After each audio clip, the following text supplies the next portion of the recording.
Aujourd'hui, voici comment réaliser une délicieuse pâte brisée fait maison que vous allez pouvoir accompagner de notre tarte au citron en cliquant juste ici.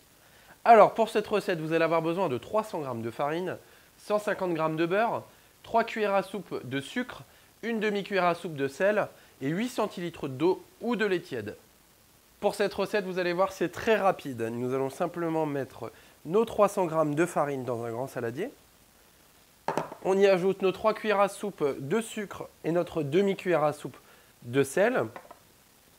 Mélangez à la main et ajoutez les 150 g de beurre. Ici, on va simplement pétrir du bout des doigts jusqu'à obtenir une semoule assez grossière.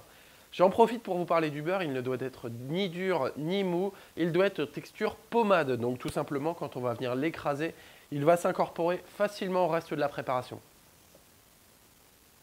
Alors vous voyez, la texture commence à être assez belle, on va pouvoir venir ajouter nos 8 centilitres d'eau et encore une fois, on va mélanger pour obtenir une belle pâte qui soit bien homogène.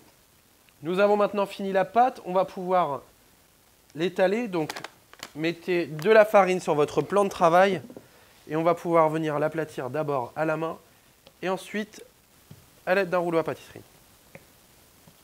Une fois votre pâte bien étalée, il ne vous reste plus qu'à la placer sur un moule suffisamment beurré.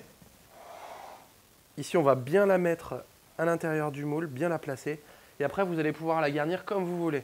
Votre tarte au citron, faire une quiche ou comme vous voulez. Vous avez vu tout à l'heure, on a mis du sucre, on a mis 3 cuillères à soupe de sucre. Si vous voulez faire une préparation salée, vous enlevez simplement ces 3 cuillères à soupe et c'est tout. Pour la cuisson de la pâte, ce que je vous conseille, c'est au four, bien évidemment, environ 180 degrés. Ici, nous allons cuire notre pâte à blanc, donc tout simplement sans garniture. Si vous voulez éviter que la pâte gonfle trop, vous pouvez mettre par exemple des petites fèves ou des haricots secs à l'intérieur pendant la cuisson et les enlever à peu près au bout de 10 minutes de cuisson.